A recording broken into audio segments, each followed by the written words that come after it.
market misalkan. Paham, Mbak? Oh ya, baik Bu. Ya, jadi langkah-langkah yang pasti karena Anda sudah melakukan studi di situ. Jadi kembali lagi, pembuatan bisnis plan itu bukan hanya angan-angan kosong. Tapi angan-angan yang sudah Anda siap realisasikan dengan Anda sudah melakukan berbagai macam studi. Jelas ya? Ya, jelas. Oke. Sebuah bisnis plan dapat membantu seorang entrepreneur untuk memutuskan apakah bisnis tersebut dapat dimulai atau tidak. Kenapa kok bisa begitu? Seperti tadi, karena Anda sudah menuliskan dengan cara melakukan survei terlebih dahulu. Anda sudah mencari data dengan maksimal yang sudah dapat dipastikan bahwa data-data Anda itu bukan data-data dummy. Datanya adalah data yang benar. Kemudian mengelola ide bisnis sehingga dapat memulai menjalankan suatu bisnis dengan jalan yang tepat.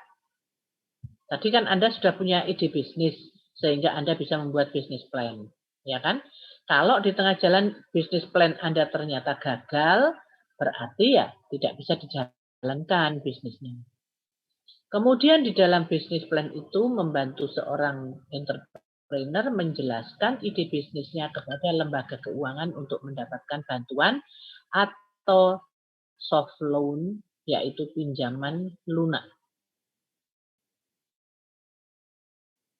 Jika seorang entrepreneur memutuskan untuk memulai bisnisnya, ia sudah memiliki rencana bagaimana melakukannya. Ini Ratu. Jadi kalau Anda punya bisnis plan, bisa dimulai. Bisa dilakukan karena semuanya sudah tertata dan terprogram dengan baik. Jelas? Oke. Untuk siapa sih bisnis plan itu? Untuk pegawai perusahaan sebagai keadaan secara konsisten dan terarah. Kemudian sebagai investor, ini tadi sudah dikatakan di depan tadi ya, bahwa setiap investor itu membutuhkan kepastian bisnis Anda. Bank konvensional maupun bank syariah maupun mana saja investornya, yang dibutuhkan adalah bisnis plan ini. Paham? Ada pertanyaan? Nur Ubaidillah, tanyakah kamu? Atau tanyalah kamu? Belum, Bu. Belum kabeh. Muhammad Ivan. Ya, Bu. Aman, Bu. Aman. Maksudnya? Ya, belum ada pertanyaan, Bu. Masya Allah. Tak kira kowe kok cakot ulo. Oke, nggak ada pertanyaan ya, jelas ya. Maaf, izin off cam ya, Bu. Kuota nipis sama jaringan kurang stabil. Ya, tapi kalau dipanggil keluar. Ya, Bu. Oke. Struktur daripada bisnis plan. Untuk membuat kesan yang baik, suatu bisnis plan perlu mengikuti struktur penulisan yang dibahas di sini. Walau beberapa entrepreneur ingin menunjukkan kreativitas, tapi penyimpangan di dalam struktur penulisan ini biasanya merupakan suatu kesalahan. Biasanya investor merupakan orang yang sibuk, sehingga bisnis plan yang Anda tunjukkan itu harus sesuatu yang praktis dan informasi yang singkat itu dapat dengan cepat didapatkan. Oleh sebab itu, jangan pernah Anda menulis bisnis plan beratus-ratus halaman. Tidak akan terbaca, tidak akan dibaca, ya kan? Konten daripada bisnis plan yaitu jumlah halaman maksimum yang diperkenankan setiap proposal adalah 12 halaman. Tidak termasuk cover, ringkasan, kata pengantar, daftar isi, daftar gambar, tabel, daftar pustaka, dan lampiran. Isinya tok itu adalah 12 halaman. Kemudian ditulis dengan format 1 spasi, fontnya TNR 12, kertasnya A4, margin kiri 3 cm, atas 2 cm, kanan 2 cm, bawah 2 cm.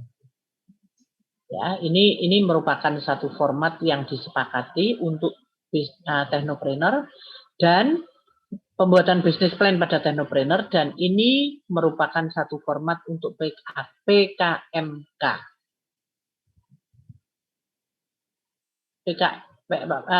PKMK dan ini juga PKMI tahun sekian. Sekarang kan PKMK ya. Anda diharapkan menuliskan PKMK, Anda mendapatkan hadiah sekitar 40 juta, malah 1 tahun yang lalu sudah naik ini menjadi 50 juta. Enak loh dapat ini, tidak harus kembali ini model ini, hadiah.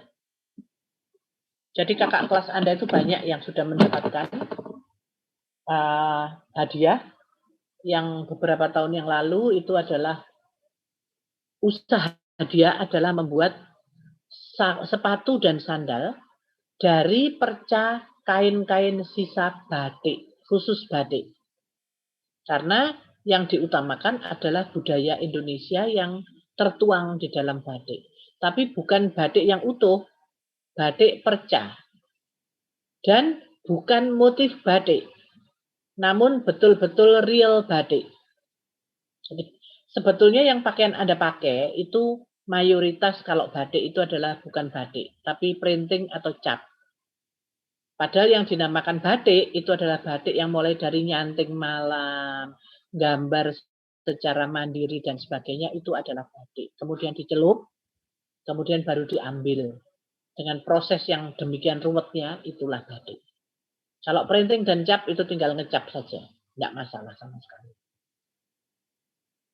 Ya, jadi harapan saya di antara kalian ada yang ikut melakukan PKM ini. Sebentar ya. Kainku harus diselesaikan sekarang. Dicek, langsung digirah, dijemur. Ya, agak memet ditunggu. Hah? Ya, biar aja kalau itu. Oke, paham sampai di sini anak-anak? Ya. Outline daripada business plan itu adalah cover, executive summary, kata pengantar, daftar isi, daftar tabel, daftar gambar, deskripsi usaha, gambaran produk jasa, pemasarannya bagaimana, manajemen dan organisasinya seperti apa, permodalan Anda nantinya seperti apa, hitungan keuangannya bagaimana, dan lampirannya yang perlu Anda buat. Ada pertanyaan sampai di sini? Kontennya tadi itu tidak termasuk nomor 1 sampai 4 ya. 5 sampai dengan 10 ini kontennya. Paham? Ana Sahidna, ada pertanyaan? Tidak, Bu, paham. Paham ya? Oke. Ya. Executive summary atau ringkasan eksekutif. Bagian ini kemukakan tujuan dan target khusus yang ingin dicapai oleh seorang calon pengusaha serta metode yang akan dipakai dalam mencapai tujuan tersebut. Ringkasan harus mampu menguraikan secara cermat dan singkat tentang rencana kegiatan yang diusulkan, bertujuan agar pembaca dapat mengetahui segala sesuatu tentang usaha baru secara singkat dan jelas. Ditulis tidak lebih dari 1 halaman dan 1 spasi, serta keywordnya maksimum 5 kata. Dalam banyak kasus, investor akan meminta kopi dari seluruh isi bisnis plan jika ringkasan eksekutif yang dibuat sudah cukup meyakinkan. Jadi di awal yang akan dibaca itu hanya eksekutif summary. Ringkasan eksekutif atau eksekutif summary ini merupakan bagian paling penting dari sebuah bisnis plan. Pertanyaannya, bisnis plan itu dibuat sesudah eksekutif summary atau sebelum eksekutif summary? Edi Kurniawan.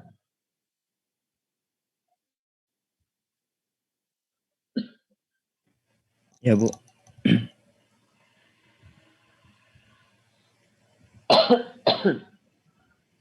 Gimana jawabnya? Sebelum, Bu. Sebelum apa?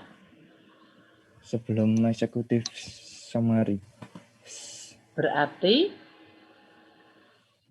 business plan dulu, baru executive summary. Baru executive summary. Iya, Bu.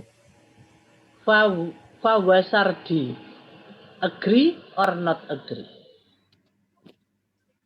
Menurut saya setelahnya, Bu. Setelah apa? Setelah dari pembuatan bisnis plan itu. Jadi business plan dulu, baru executive summary. Nggih. Berarti sama dengan Edi Kurniawan ya? Iya, Bu. Kalau Brian? Menurut saya itu business plan dulu, Bu, baru executive summary. Business plan dulu, baru executive summary. Ya, betul sekali. Anda tidak mungkin bisa membuat executive summary sebelum Anda menuliskan business plan-nya. Iya kan? Karena pada saat Anda membuat business plan, Anda itu menjabarkan semuanya. Dari penjabaran semuanya itu baru Anda tuliskan menjadi executive summary. Betul sekali, gitu ya. Oke. Bagian yang harus ada di dalam deskripsi usaha itu adalah latar belakangnya apa. Anda harus lengkapi dengan data dan fakta. Permasalahan yang akan Anda selesaikan apa, peluang usahanya dan manfaat usahanya seperti apa. Ini harus ada di dalam deskripsi usaha. Jelas? Ya. Oke. Gambaran produk jasa. Bagian yang harus ada adalah branding. Branding ini sakarepmu, mau Anda tulis brandingnya apa, asal ada filosofinya dan tagline-nya. Kemudian ilustrasi produk atau jasa. Biasanya sudah dilengkapi dengan foto, tampak depan. Jadi Anda sudah membuat sebuah prototipe di sini. Jadi pada saat Anda nanti mengumpulkan business plan, harus sudah ada prototipenya. Desain kemasannya sudah ada. Kemudian informasi dari produk itu seperti apa. Ada analisa SWOT-nya, ada BMC-nya, kemudian proses pembuatan produknya, flowchart-nya lengkap ada. Paham? Ya, jadi ini tadi Mbak Ratu yang kamu tanyakan. Kalau kamu membuat bisnis plan dengan benar, berarti gambaran produk jasa ini kan ada. Semua sudah ada semua. Seharusnya produk Anda itu bisa running, bisa dilakukan menjadi sebuah bisnis yang benar. Sebentar ya, saya ini diganggu sama telepon. Halo. Ya. Ya, selamat pagi. Ya. Apa Mbak?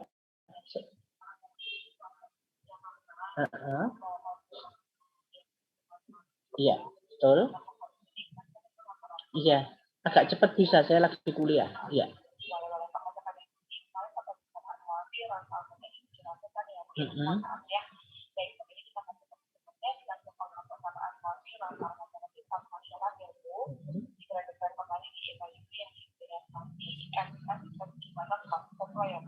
Maksudnya apa ini? Saya tutup aja, Mbak. Saya tutup saja. Ya. Oke.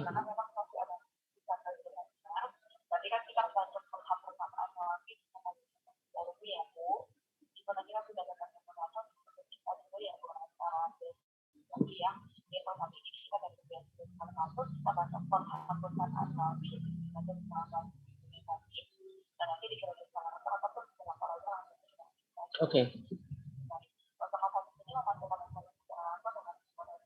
Ya. Triaswati MN. Tanggal 5 bulan 8 tahun 58. Mbak, saya ini kuliah, Mbak. Mbak engko Mbak. 1 jam lagi.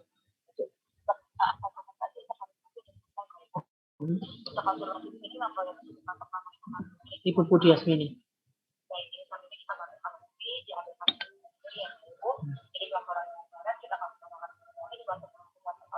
Ya, cepetan.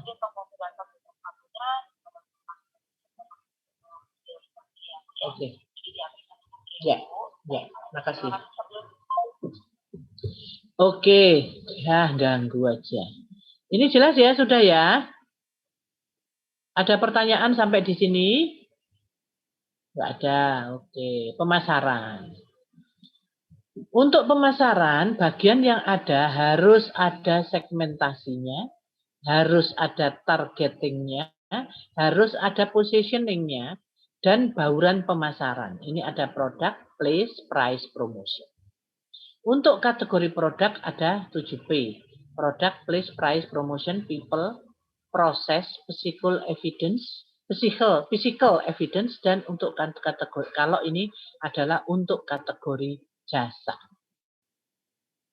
Ini harus penting ya, segmen, target, dan positioning.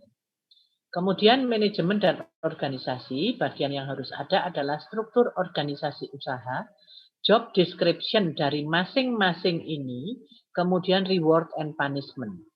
Tolong Anda ingat bahwa untuk menentukan manajemen dan organisasi ini tidak tergantung jumlah kalian yang membuat proposalnya. Kalau Anda satu kelompok 7 orang, kemudian Anda menentukan bahwa ternyata organisasi dan manajemen ini cukup 5 orang, ya Anda pakai 5 orang saja. Kalau 8 orang, berarti yang 3 tidak apa-apa, penggembira saja. Ya, jadi tidak usah dipas-paskan dengan jumlah Anda dan rekan Anda yang menyusun business plan ini. Paham? Ahmad Amantia. Ya, Bu. Jelas? Jelas, Bu. Oke. Ada yang lain yang ingin ditanyakan? Maikisti, jelas? Jelas, Bu. Permodalan, bagian yang harus ada adalah modal yang saat ini telah Anda miliki. Bisa uang, bisa bangunan, atau aset lain. Atau tenaga kerja yang handal. Ini masuk di dalam modal. Kemudian asal sumber dari modal itu, kemudian modal ke depan yang dibutuhkan untuk mengembangkan usaha Anda, dan rencana permodalan yang Anda butuhkan dari pihak yang lain. Ini harus sudah jelas. Berarti apa? Anda sudah menghitung, ya kan? Anda bisa membuat ini apabila Anda sudah menghitung kebutuhan daripada bisnis yang akan Anda jalankan. Keuangan, bagian yang harus ada, kondisi keuangan saat ini, proyeksi keuangan usaha setelah mendapatkan permodalan nantinya, analisa rasio keuangan. Kebanyakan mahasiswa membuat analisa rasio keuangan ini tidak menggaji dirinya sendiri. Ini adalah sesuatu yang kurang tepat ya, karena kita berupaya, berusaha bisa maksimal itu kalau kita tidak mencabang. Yang dimaksud dengan mencabang itu tidak bekerja di tempat lain yang menyebabkan Anda konsentrasinya terbagi. Jadi Anda harus berbayar gitu melakukan itu. Yang itu di mana masuk di dalam analisa keuangan Anda. Paham ya? Oke. Ini ide Anda, planningnya bagaimana, realisasinya bagaimana, kesuksesan sudah menanti di depan Anda. Paham? Ada pertanyaan? Selesai.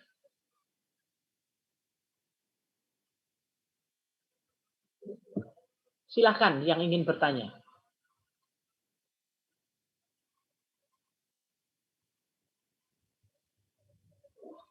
Enak, arek-arek gak sing takon.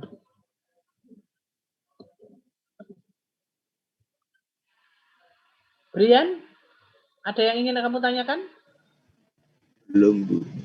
Belum. Kapan, Brian? Rizky Ramadan. Tak kon nyanyi, gue gak takon. Belum ada yang ditanyakan, Bu. Ya nyanyi kalau gitu. Setuju anak-anak kalau Rizky nyanyi? Waduh, jangan, Bu. Kenapa kok nggak berani nyanyi di sini? Karena tidak berbayar. Oh, bukan, Bu. Nah, Bernyanyi terus di depan teman itu jauh lebih apa ya, Bu? Lebih menakutkan daripada di depan penonton biasa gitu, Bu. kalian itu berarti anak-anak bukan penonton biasa, penonton yang luar Luar biasa. biasa. Chandra Alfian, ada pertanyaankah? Belum, Bu. Nah, kok gak ada sing takon kabeh? Beres semua lo ya, berarti ya bisnis plan-nya. Saya Bu. Apa? Apa? Mohon maaf, saya Taurina Bu. Enggak bertanya. Taurina, silakan Taurina. Ya, tadi saya enggak bertanya mengenai dari jawaban Mbak Ratu tadi kan, dari pertanyaan Mbak Ratu tadi, kalau misal bisnis plan-nya itu kurang tepat, nanti takutnya kayak menghambat tujuan kita sebelumnya atau bisa melenceng. Nah itu kan kita bikin bisnis plan ini juga ada misalnya dari peluang usaha. Nah itu kan kalau bukan dari perkiraan, lalu bagaimana Bu? Karena tadi kan dari Bu Trias tadi bilang kalau data kira-kira itu bisa membuat istilahnya tujuannya itu melenceng. Nah kalau tidak menggunakan data kira-kira maka kita harus bagaimana Bu? Lalu untuk dokumentasi juga, misal kita belum menjalankan bisnisnya itu kira-kira apa yang didokumentasikan Bu? Terima kasih. Anda di dalam menentukan awal ide bisnis, itu kan sesuatu yang Anda tangkap, yang Anda perkirakan akan menimbulkan sesuatu yang bisa dijalankan menjadi bisnis. Betul apa enggak? Betul ya? Oke. Kemudian pada saat Anda sudah menangkap itu adalah menjadi sebuah bisnis, apa yang Anda lakukan? Anda membuat studi kelayakan. Betul apa enggak? Jawaban Mbak, cek koncomu kerungu ya? Iya Bu. Betul ya. Jadi dari studi kelayakan itu Anda sudah menentukan di situ layak untuk dilakukan. Ya. Dari studi kelayakan yang sudah oke, Anda membuat analisa SWOT-nya. Kalau di dalam analisa SWOT itu ternyata tidak bisa dilakukan karena lebih banyak lemahnya daripada keberuntungannya atau sesuatu yang menjadi modal yang besar, ya, Anda kan beralih mencari peluang baru. Betul enggak? Iya Bu. Nah, dari studi-studi itu yang sudah Anda lakukan itu semua, harapannya adalah bisnis plan Anda itu bukan meraba dalam gelap lagi, tapi sudah merupakan sesuatu yang sudah Anda jalankan. Karena di dalam bisnis plan, selain analisa SWOT, nantinya Anda akan menentukan targetingnya. Anda menentukan juga customer-nya siapa. Dengan Anda tahu customer-nya, Anda tahu operasionalnya bagaimana, Anda bisa menentukan harganya dan sebagainya. Sehingga bisnis plan Anda 70% ini layak untuk dilakukan dan 70% bisa menghasilkan sesuatu yang menguntungkan. Itu Mbak. Tapi kalau di dalam mulai dari awal Anda menentukan ide bisnis, kemudian studi kelayakan, kemudian analisa SWOT, kemudian Anda membuat BMC dan sebagainya, hanya meraba dalam gelap, tidak melakukan dengan sungguh-sungguh, kemungkinan bisnis plan Anda fail atau gagal. Jelas? Nah, sehingga di sini inilah pentingnya Anda melakukan pembuatan bisnis plan yang benar. Mahasiswa itu kebanyakan 90%, saya katakan, mengikuti teknopreneur itu adalah merupakan satu kewajiban untuk lulus saja. Ini 90%. Berdasarkan apa ini? Berdasarkan studi kami yang ngajar teknopreneur. 90% hanya menginginkan lulus, tidak menginginkan ilmunya. Sehingga pada saat melakukan pembuatan tugas itu adalah ecek-ecek semua. Tidak dilakukan dengan sungguh-sungguh. Padahal kalau Anda melakukan dengan sungguh-sungguh, bisnis plan Anda itu sudah merupakan satu modal untuk Anda melangkah lebih maju. Oleh sebab itu, pada saat dilakukan pamer produk, itu bisnis plan-nya itu disembunyikan oleh ITS. Jadi yang ditunjukkan adalah produknya, bisnis plan-nya disembunyikan. Kenapa? Karena bisnis plan ini adalah modal dasar kita untuk bisa berbisnis. Karena kalau Anda melakukan dengan sungguh-sungguh, pengusaha itu akan dengan mudah ngambil bisnis plan mahasiswa yang masih murni, yang masih penuh idealisme, itu menjadi sebuah bisnis yang sesungguhnya yang akan menghasilkan banyak keuntungan. Gitu. Itu Mbak yang seharusnya Anda lakukan. Gitu. Jadi tidak mungkin bisnis plan Anda itu miss, ya, apabila Anda sudah melakukan studi dengan sungguh-sungguh. Kalaupun ada miss-nya, itu tidak akan banyak. Anda tinggal geser sedikit, gitu, tapi masih di dalam satu koridor yang benar. Terus, bisa putih. Belenok-belenok hilang nggak?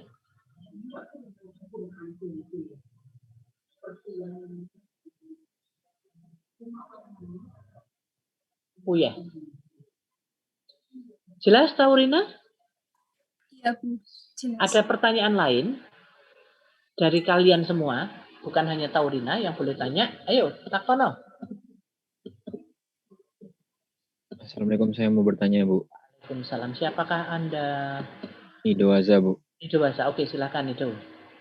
Bu, tadi sudah dijelaskan di slide gambaran produk atau jasa. Di situ tertulis bagian yang harus ada adalah ilustrasi produk atau jasanya. Nah, itu sudah dijelaskan bahwasannya tadi kami harus sudah menyiapkan bentuk prototipenya. Itu kalau bentuk produk atau jasa yang kami suguhkan untuk pelanggan itu berupa aplikasi, apakah berarti minggu depan kami sudah harus menyiapkan bentuk prototipe aplikasinya juga? Maksudnya aplikasinya sudah siap di running atau masih sekedar konsepan aplikasinya, Bu? Minggu depan Jadi, itu apa? Minggu depan kan presentasi bisnis plan-nya, Bu, ya katanya. Bisnis model Canvas ya? Iya. Nah, model bisnis Canvas ada enggak gambaran produk atau jasa? Enggak ada, Bu. Nah iya, ya berarti enggak ada dong. Ya udah.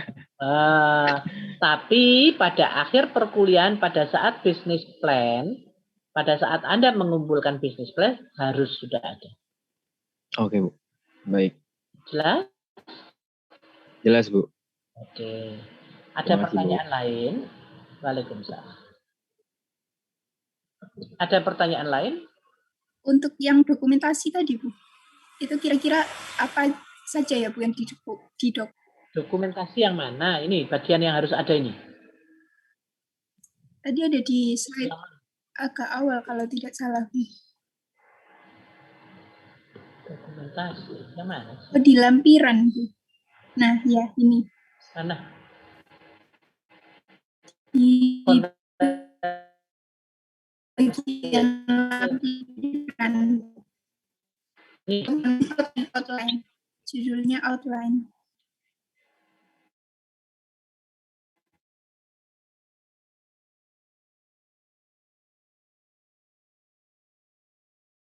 Dokumentasi ya. Kenapa? Itu dokumentasi kegiatan ketika kita menjalankan bisnis atau ya belum toh. Ya pasti belum menjalankan bisnis, wong ini masih bisnis plan. Ya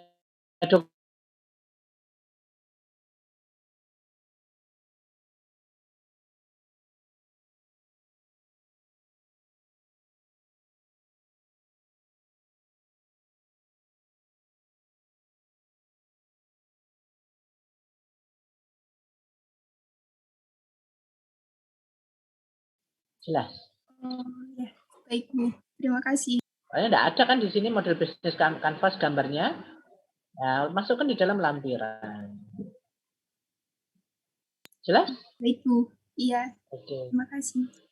Ya, jadi kalau membaca sesuatu, connect satu dengan yang lain, Mbak.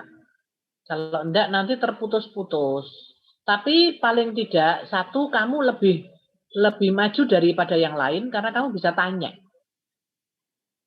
Karena kalau kamu enggak bisa tanya, itu berarti kamu enggak ngerti belas. Ini sudah rodok tertangkap. Ya, oke. Ada pertanyaan yang lain? Kita masih punya waktu banyak. Ayo, siapa yang mau tanya? Saya, Bu.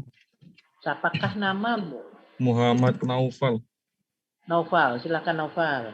Itu yang tadi di bagian yang harus ada itu, yang terakhir itu ada apa namanya, flowchart.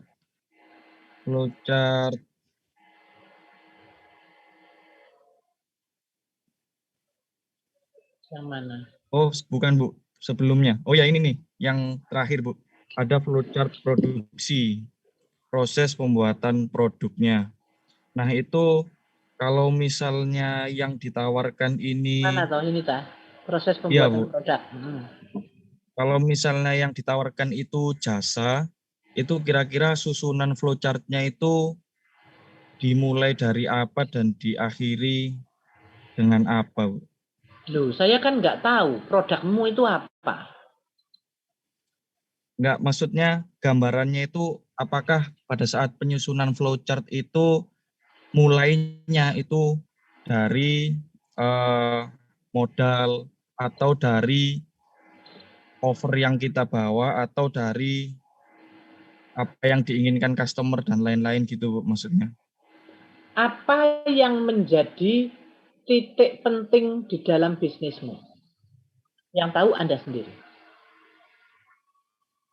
Yang tahu Anda. Jadi misalkan, kalau Anda, produk jasa Anda itu adalah Gojek, misalkan. Ya, flowchart-nya adalah flowchart bagaimana orang mulai memanggil, kemudian menunjukkan di mana Anda harus mengetahui harganya berapa. Itu flowchart-nya.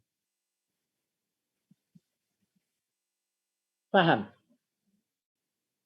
Kalau misalkan produknya adalah produk telur asin,